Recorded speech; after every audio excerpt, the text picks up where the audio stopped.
Good morning, everybody. And despite the lack of yellow ties here on the Celtic Way, as transfer deadline day, my name is Ryan McGinley. This morning, I'm delighted, as always, to be joined by Tony Haggerty at ahaggerty10 at the Ryan McGinley on my X handle. Tony, how you doing? How you feeling? Transfer deadline day. We're expecting 2 signings, maybe more, potential surprises. Get the small matter of a Rangers game at the weekend. Still excited over the Champions League draw. Give me your emotions. Up there somewhere, Ryan. I think most Celtic supporters are up there and want to get scraped off the ceiling. As I said yesterday during the Champions League draw reaction, I think we're just basking in this. It's been a long time coming, hasn't it? And for a while it looked as if nothing was going to happen. Plethora of activity. Is it ideal to do it all in the last few days? No, but it is very exciting now. You are seeing Brendan Rodgers put his stamp on his football team, what he wants in and what he wants going out the door.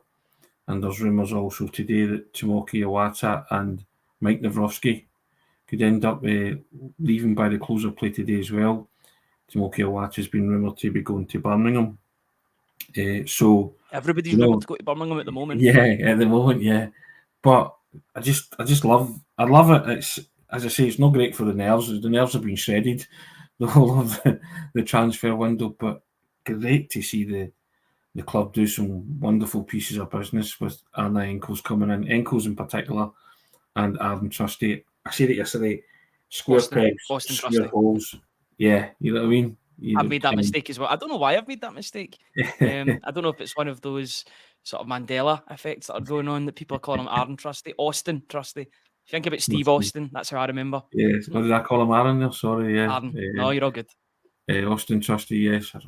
Wow, the name's on the headline as well. So yeah, Auston Trusty, my bad. But yeah, I'm just excited to see what the transfer window brings now, Ryan. You're in that great position where, we're now making quality additions. So absolutely brilliant. And and you're just, Sunday can't come quick enough now, Ryan.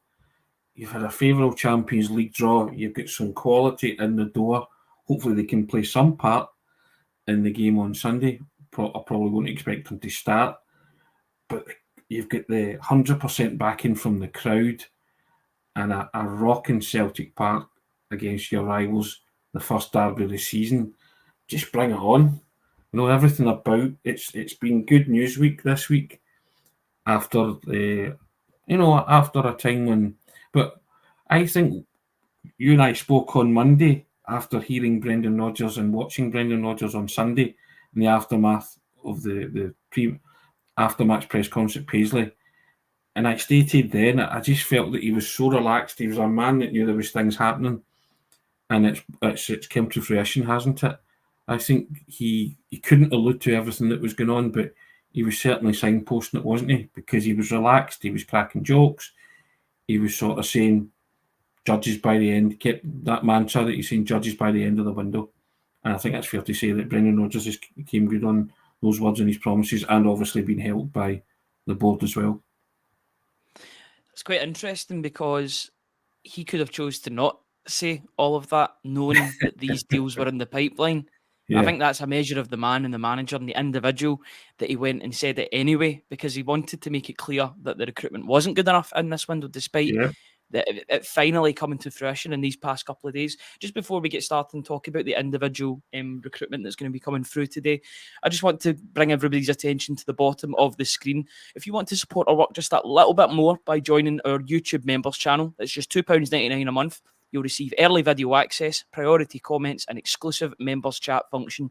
There will be a video coming out over the weekend. Tony's latest Grand Old Pod, or the Grand Old Team pod, will be coming out on Saturday morning. So that'll be available 6 hours earlier if you are a YouTube member. So if you want to get involved in that, then please do so. Tony, let's talk about transfers first. I think we'll do it in chronological order in terms of transfers, Champions League draw, and the small matter of the Rangers game at the weekend. We'll have Brendan Rodgers to listen to later on this afternoon. We'll see what he has to say about the transfer window, specifically the business that's been done in the next few hours.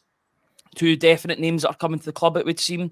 if Auston Trusty can get his work permit issues sorted, you'd think that wouldn't be too much of a problem. Celtic, especially since leaving the European Union, have been better with work permits than before. I remember there was red tape over. I know he didn't turn out to be a great player for Celtic, but with Bernabei, there was potential red tape. But the fact that they were a non-EU country made it a bit easier to obtain one of those. Auston Trusty still needs one because even though he played, he was playing for Sheffield United, he's still an American citizen, so he needs to get that finalised. That shouldn't be too much of a problem.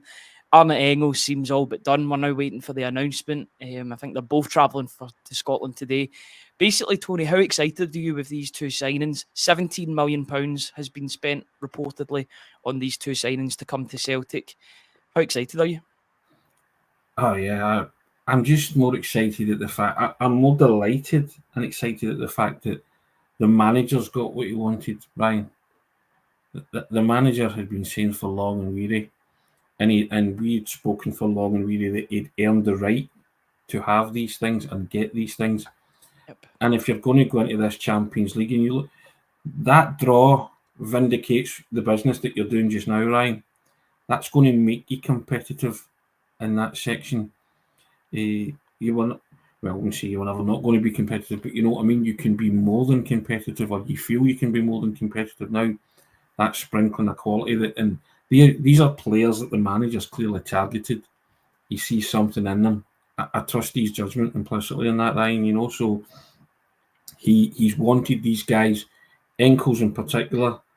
And the great thing about it was it was a kind of movable feast yesterday, and they had contingency plans should things fall through. There was other names there. There was Bogic, there was Sanchez, and you were being kept up to date with what was going on in regards to those guys transferring to Celtic or switching to Celtic as well. So I think Celtic kind of knew this week what they were all about. Rodgers was all over it, and he was directing traffic on it, and it was just a question of doing the deals, which is what he was kind of. He seemed like a man who was content on Sunday about what was about to unfold this week, but let everybody know that those firing those warning shots that this won't happen again. We won't get into this state again, and scrambling about in the last week trying to conclude major pieces of business and getting guys in that fit his jigsaw. I think, and I wrote it the other day about ripping up the whole recruitment policy. There will have to be other staff members come in, Ryan, a director of football or a head of recruitment, and get all this sorted for the next transfer window in January, and be a bit more secure in your business and try and get stuff done early. I think that's what the manager wants, and certainly that's what he's going to try and see happening going forward. Just rip that, whatever's happened up, you rip that template up and you do it again so differently. But I'm just delighted because I think everybody feared it was going to be, we tried so hard, but it was too late and we couldn't get anything over the line, didn't they?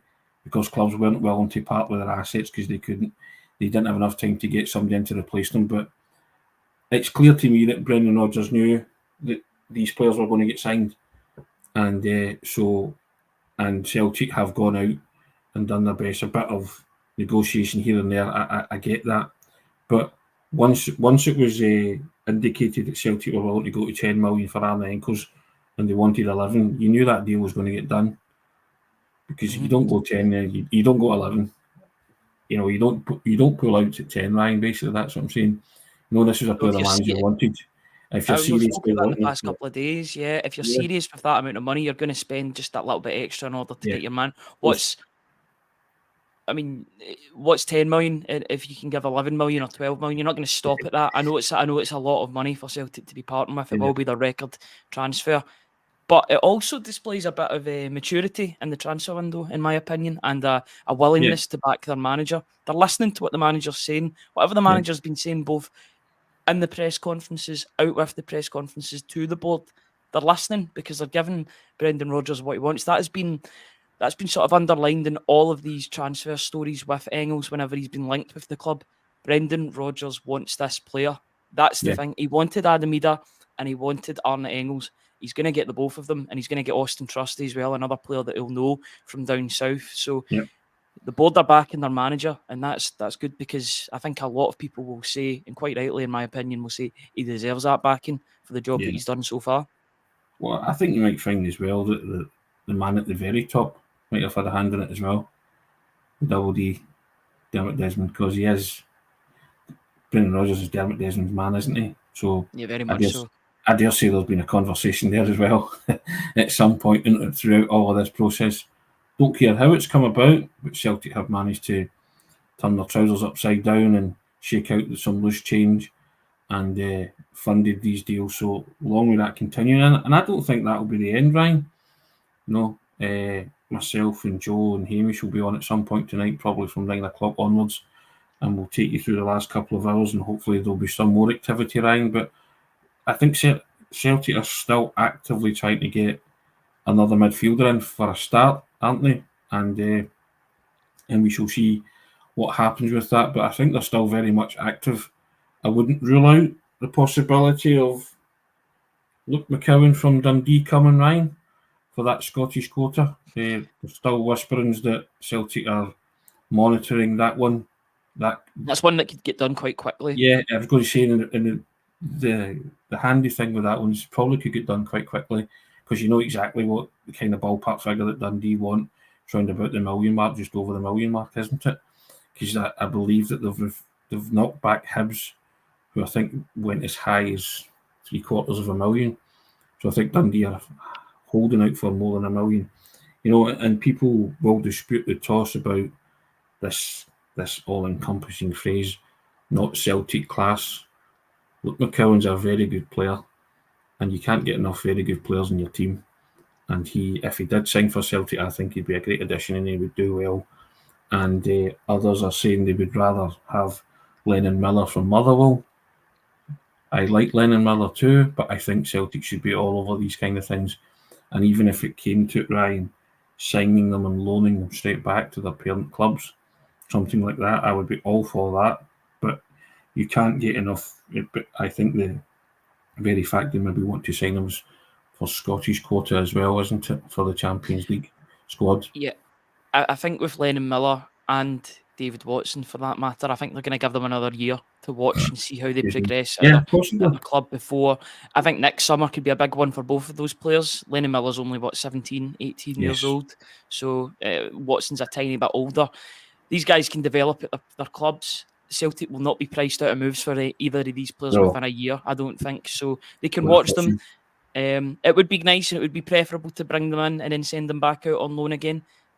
It's $1 million or $2 million. Celtic are spending $11 million on a player. They're not gonna be held to ransom by these clubs if they do want them. If they want them, they'll fork out the cash for them in a year's time, in my opinion. I'm also saying that they should, but these are things you should be all over, Ryan. And certainly looking at stockpiling. Yeah, and succession planning, basically. Yeah. As I'm saying, Callum McGregor ain't going to be going on forever. So that kind of thing. So I'm thinking out aloud, spitballing a bit, because it's transfer deadline day, and you would think, okay, pieces of jigsaw, especially if you're trying to move other guys out like Tomoki Iwata, which tells you all you need to know about the fact that maybe the manager likes him as a player, but just doesn't see him fitting into his team. And it's a shame. Yeah, and lots of Celtic supporters like what Tomoki Iwata brings. But if that's the rumblings, then that you certainly think that could be the exit door, for Tomoki Iwata. Mike Rowski as well. I think he came and everyone thought, you look the part, and but certainly didn't play the part, and there's something in him that the manager just doesn't like, in terms of being a big, rugged stopper of a defender. Auston Trusty, you're seeing, you're connecting dots, aren't you, with that he would partner Cameron Carter-Vickers in defence, two Americans. That would be good. You'll be very aware of Cameron Carter-Vickers and the success he's had at Celtic. And so, can he come in and make a difference? Again, lots of people making the point that Sheffield United struggled badly in the Premiership, conceded a lot of goals last season. I get that, but I'm always the eye test, Ryan. I'll judge a player when I see them in the flesh. Sheffield United just had a nightmare season. It happens with clubs that come up, doesn't it? in the Premier League. It's an unforgiving environment, and if you're not prepared, I'm not saying they weren't prepared, but some teams just can't cope. Many teams come up from the Championship and on a high, and within a few weeks of playing at that level, they're just on a serious downer and a rut, and they can't get out of it. And that happened to Sheffield United last season. So they won't be the first club that suffer like that, and they won't be the last. So, but what Auston Trusty did last season, he gained some valuable experience, Ryan, playing against top-notch players and former Arsenal player as well. So he's got a lot to bring to the table. What I would say about Auston Trusty is that you cannot judge him. You cannot judge any player before. Well, I mean, you can, and that's probably one of our jobs, to judge these players before they come. But the real judgment starts once they pull on that green and white jersey. And we've seen players that have struggled. Look at Cameron Carter-Vickers, who I think, in my opinion, is the best Celtic centre half I've ever seen in my 26, nearly 27 years of watching Celtic. Well, not 27 years of watching, but in that time, he's up there with Van Dijk. But Van Dijk didn't have Rangers in the league. It was a different time. Then Cameron Carter-Vickers has got that experience, both Champions League, Europa League, Conference League, and domestically. I think he's the best Celtic centre-back I've seen in my time watching the club. Auston Trusty, I'm not too worried about him, to be honest. I don't know why. I've got this funny feeling that Celtic spending $6 million, they know what they're doing when they're buying this guy. He's not a young player at all. He's 25, going on 26 next year. So, in fact, he's 26. He's just turned 26. He won't turn 27 until next year. So you're buying. It's not a project player, is what people maybe don't want to call Celtic's younger players. This is a guy that's going straight into his prime.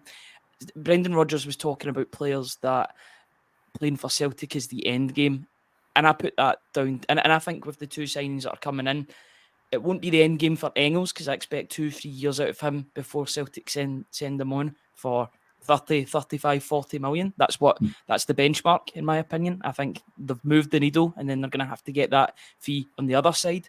But for Trusty, I see a player that can be there if he puts his mind to it for 5-6 years as Celtic centre back. I'm quite excited about him. I think if he listens to your compatriot, he'll stay there for a while, won't he? Because he'll tell him how good it is. Cameron Carter-Vickers led a nomadic existence, didn't he, in football terms? I think it was 7 loan spells, was it, before he came to Celtic? Not that anybody thought he was a poor player, just didn't find a home. Some guys just need a home, Ryan. Trusty's been at Arsenal, was purchased for $5 million by Sheffield United. These guys come, and I've said before, if they're fortunate enough to sign for Celtic, they'll come and they'll love it. Matt O'Reilly said it's a club like no other. And I think Celtic is a viable proposition for any footballer within Celtic's financial parameters. If they're going in to try and purchase them, that they're giving it serious consideration, Ryan, because they've got so much to offer. Look at that Champions League group. If Celtic come in with a late offer, you're desperate to go to Celtic, aren't you? Because you fancy a crack at that. Spotlight, isn't it, Tony? Yeah. It's the spotlight, and we will get on to talk. In fact, do you want to go on and talk about that just now, the Champions League draw? If I can just get the graphic back up. But while I get this graphic back up, in fact, here it is just now. That was very quick. I didn't realise how quick that was going to be. Scrape was already saved to the system. Our full reaction to the Champions League draw is available on the YouTube channel just now. It's also available where you get your podcasts, wherever you get them, on Apple, Spotify, etc. We had a very fresh reaction to the Champions League opponents. We've had time to digest it, think it over, look through potential trips that the Celtic way could be going on, which is quite exciting as well, may I add. It's a very, very good draw for a lot of things. You've got the glamour of Dortmund, you've got the sights of Atalanta and Bergamo in Italy, but you've also got winnable ties against the likes of Brugge, Young Boys, Bratislava, Dinamo, etc. It's a very exciting draw, Tony, isn't it? It's one that you can't wait for Celtic to sink their teeth into. Without a doubt. We spoke yesterday. I think in terms of kindness, it's the kindest straw that could have been spat out by the AI computer, whatever, however we did. The magic button, Tony. That's the magic button. Called. And the magic button, okay. Well done, Cristiano Ronaldo, and hitting the magic button. for Celtic. Your brown envelope will be in the post. Yes, Well, he needs it. Yeah, correct. But listen, you couldn't have handpicked a better draw, could you? You look at we were talking yesterday, and you have avoided some serious big guns there. I look at that and I'm not frightened by any of them, but I'm not underestimating the challenge either, because we caveated that by saying that Celtic's record in Europe in general over the past decade and beyond has been pretty deplorable. So it's something we need to improve on. But the first thing we do is we target every one of those home games, Ryan. And people were saying, take 10 out of 12 or 12 out of 12, all that kind of stuff. My first reaction when I looked at that was those home games are going to be pivotal to your qualification hopes. And I said I hesitate to use the phrase winnable ties, but I think Celtic can be fiercely competitive in every one of those home games. I don't want to put a total on it, how many points they can get, because we've been in this movie before and thought, yep, that looks okay, that's not a bad group, or that's not a bad section, and they've came a cropper. But I think there's a chance to be as fiercely competitive, ferociously competitive as possible. I think the manager will speak about that today when he's asked, and I think that's why after that draw was made, they get an extra boon from the fact that they were doing these pieces of business, bringing in these players. And it was just a good day to be a Celtic supporter yesterday. There was so much to look forward to. Try to keep a tin lid in it, try to keep your feet in the ground, but excitement was really, really building, wasn't it? Ahead of Sunday, which is just going to be one of those raucous occasions, Ryan. And it's going to be a wonderful day. And I think everybody will be, hopefully, singing from the same hymn sheet on Sunday and make Parkhead that kind of arena of noise, and it'll be a cauldron. And there's one thing that for certain, Celtic usually rise to that. The players usually rise to that, and Rangers have found that difficult in derbies. And it would, a win on Sunday will just put the tin lid on a pretty decent week for Celtic, won't it? Mm-hmm.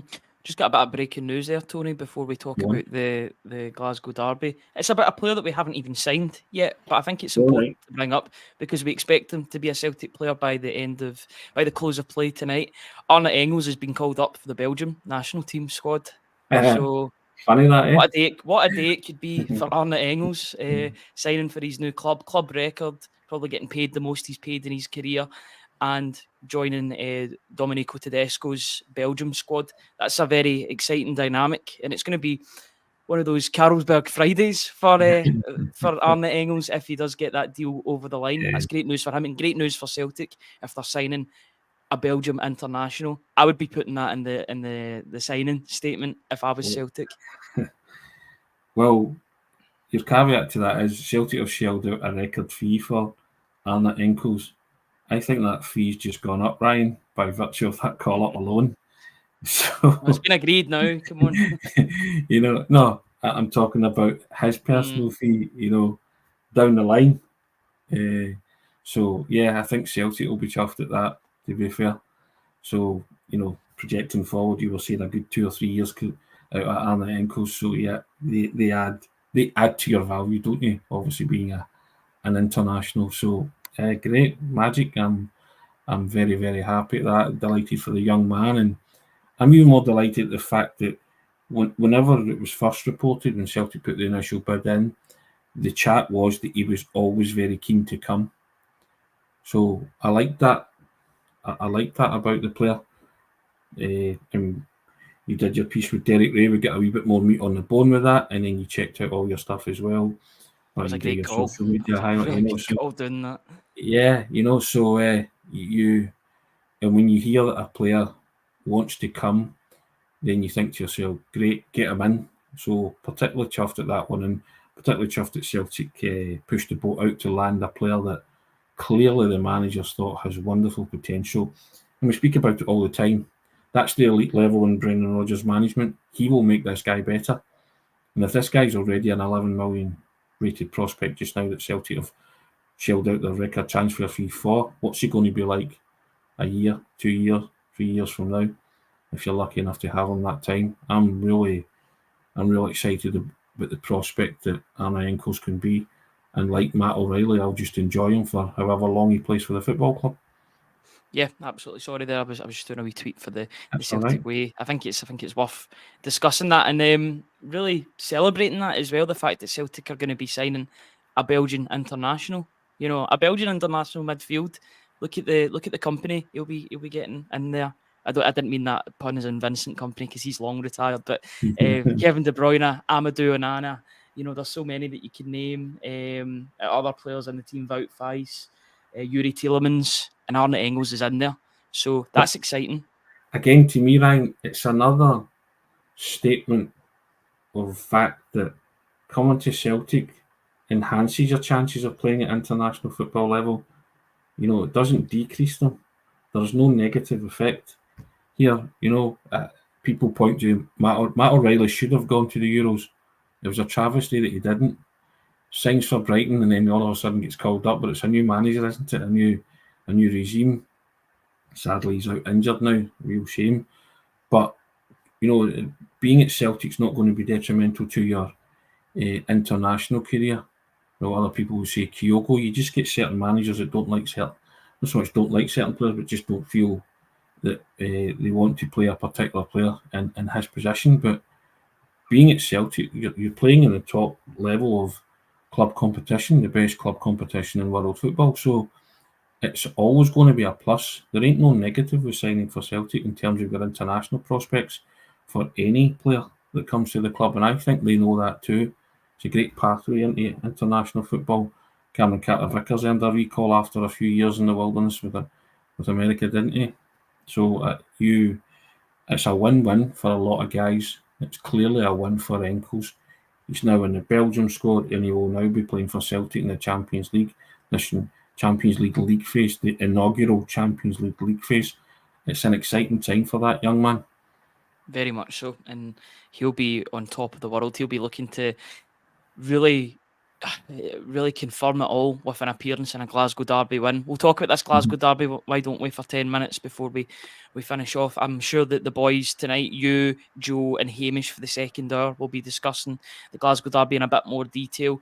That'll be live from 9 o'clock tonight until 11. They're going to be doing a live deadline day show. Hope the yellow ties will be getting searched in the wardrobe. Don't want to mention Tony's wardrobe too much. No, I think it's the ties out with us. I like it could be a wee job. It could be a wee job for clip art to put yellow ties on you all today. That could be my work for this afternoon. Yes, I think yes. I'll leave that in your capable hands, Ryan. Yeah. So it's just a small matter, as I said yesterday, Tony, of Glasgow Derby at the weekend, Celtic versus Rangers at Celtic Park. 60,000 Celtic fans are expected to don on or go to Celtic Park and cheer on their team against their greatest rivals.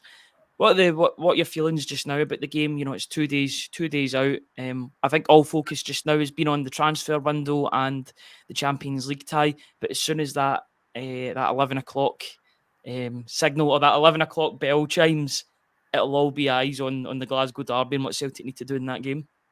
I've been thankful for that, Ryan, that they had the Champions League draw and the countdown to the August 30th deadline, because you haven't spent days focusing or fixating on this football match. You can, as you say, after 11 o'clock tonight, but it's been great. There's been no days and days of build-up and getting your nerves frayed. So I'm glad there's been other distractions. I think that Celtic are getting in the best possible en route health, as you would say. I guess it's the phrase, isn't it? The best possible build up to on and off the park. They're getting in a real high chance to go 5 points clear of your rivals at this early stage in the season. It's not insurmountable, no, but it's certainly the one to lay out the marker, isn't it? The statement, as they say, and I think we're at a moment in time where Celtic and Rangers. Celtic have the better players.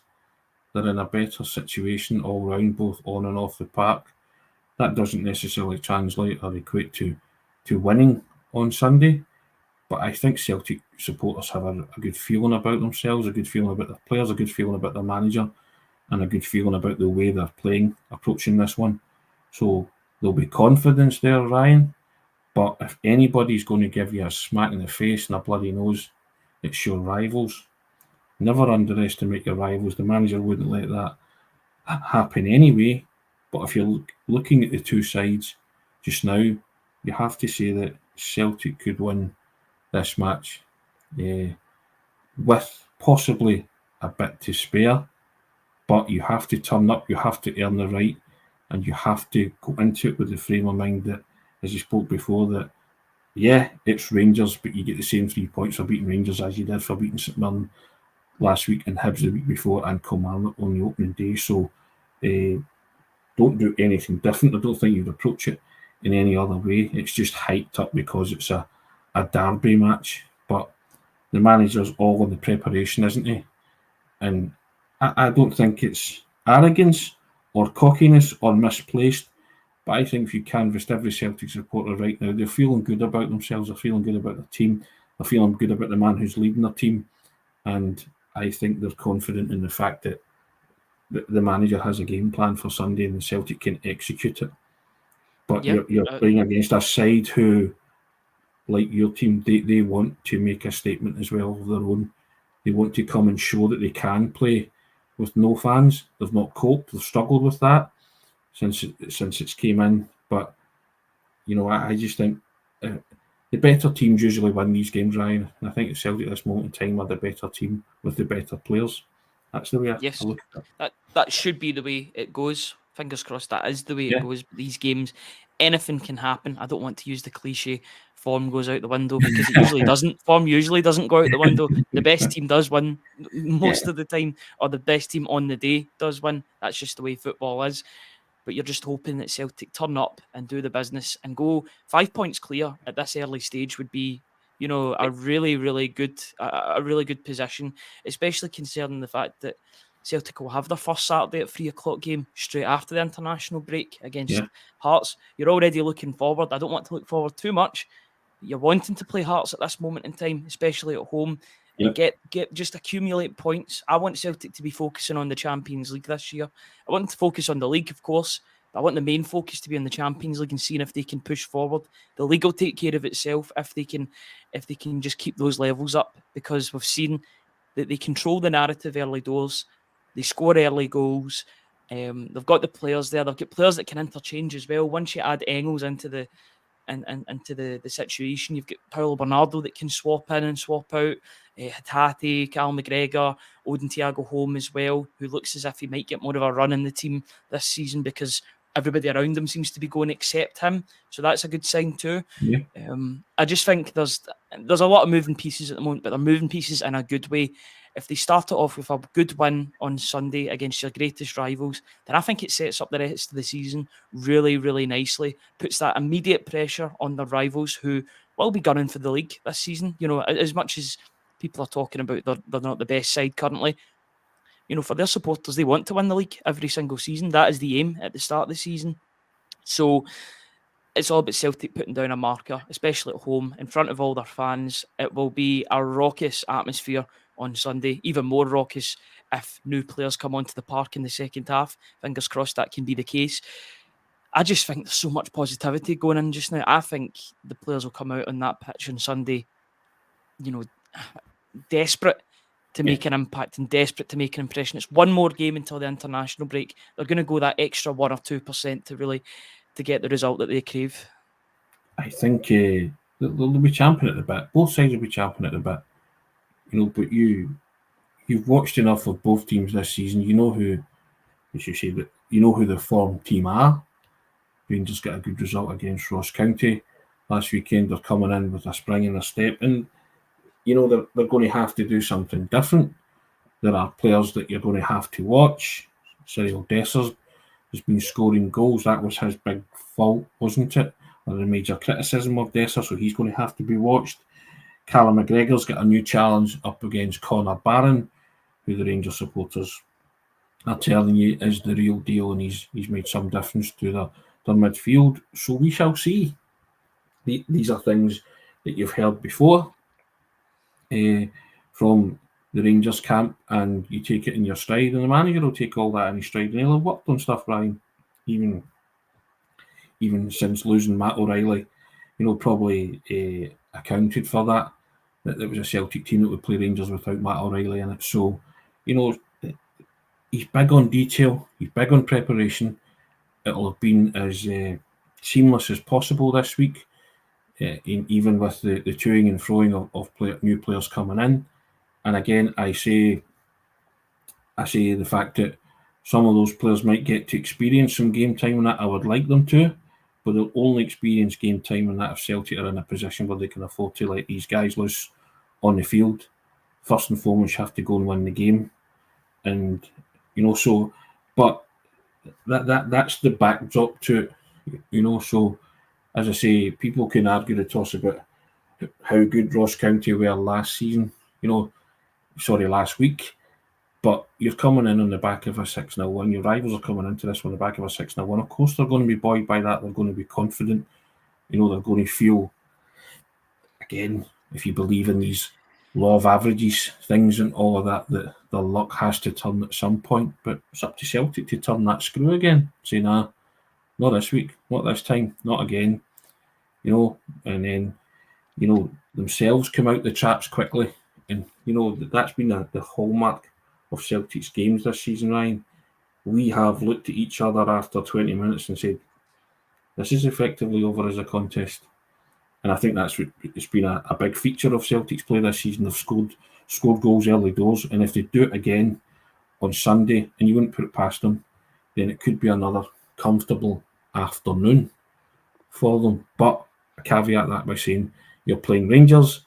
Kasper Schmeichel had one save to make all season. He'll have more saves to make on Sunday. That's for a fact. He'll know he's in a game on Sunday. I think, well, definitely myself, I think a few others would agree that they would rather Rangers were coming into the game with their tails up rather than, feeling down in the dumps. I think that can invoke a false sense of security with teams. And Philippe Clement has came out and said that he is going to attack from the start. That should be music to Celtic's ears, because they can hit them on the counter, or they can just, while in possession, carve them open. You're hoping that can be the case at the weekend. If you're looking for even more Derby preview content, it is coming. We have done a special episode in a new location all about the Glasgow Derby, the key battlegrounds, the managers, previous encounters with Rangers. All of that will be available at some point tomorrow in a very special preview video that's coming out, featuring myself, Tony and Joe, the three of us talking in public, in person, about the upcoming Glasgow Derby. So that's something to really look forward to. Keep your eyes peeled on the YouTube channel for that coming out. It's definitely one not to be missed. Tony, I know you'll be on. I know that you'll be on later on tonight, and you'll discuss everything. You might even regurgitate everything that you've said already. So that'd be absolutely fine, because you've got 2 hours to kill. You will be joined by Joe at 9 o'clock, and then Hamish will join from 10 to 11. So it'll be a 2-man show for the first hour, and then a 3-man show for the second hour. Everybody can look forward to that. I will make a link for everybody to join, so that they can maybe even get in early, grab a beverage, grab some food, and enjoy the end of the transfer deadline day with the Celtic way. Tony, is there anything else you want to add to that? I think Jackie Dillon's summing up lots of the feelings of the Celtic supporters. What a week to be a Celtic. She's saying, yes, it's not been the worst week, has it, Jackie? Appreciate that comment. And appreciate nearly 1,300 people joining us live. These are crazy numbers that we're getting these days, guys. We really, really do appreciate it. If, as Ryan said earlier, if you want to support us more, just that little bit more, you can join the YouTube members channel, Ryan. $2.99 a month. You've got early video access, you've got priority comments and exclusive members chat function. We would appreciate that if you did that, and thanks to everybody who's taken that offer up in the recent weeks that it's been going. So appreciate that, Ryan, don't we, very much? Yes, if you're on desktop, I know that it's quite difficult to do it if you're on a mobile phone or a mobile device, but if you're on desktop, you're on a computer, click that join button and that'll get you through and you'll become a YouTube member. And thank you to our YouTube members who have already signed up for the service. We will endeavour to bring you even more content in the days and weeks ahead. Getting international breaks, we'll get plenty to fill up between now until the return of Celtic. But there's a big match at the weekend, Celtic versus Rangers. Glasgow Derby. It's going to be a big one. Fingers crossed Celtic get the result that they want. Fingers crossed that they get the 2 players in, 2 players plus in. Maybe a surprise in there would be good as well. And we can talk about that Champions League draw as well tonight. That's something that's very, very exciting indeed. Looking forward to covering that home and away this season. Tony, thank you very much for joining me this morning. We will be back on later on this evening for the Transfer Deadline Day show. Until then, guys, have a very good rest of your Transfer Deadline Day. And yeah, we'll see you later on. Thanks, guys.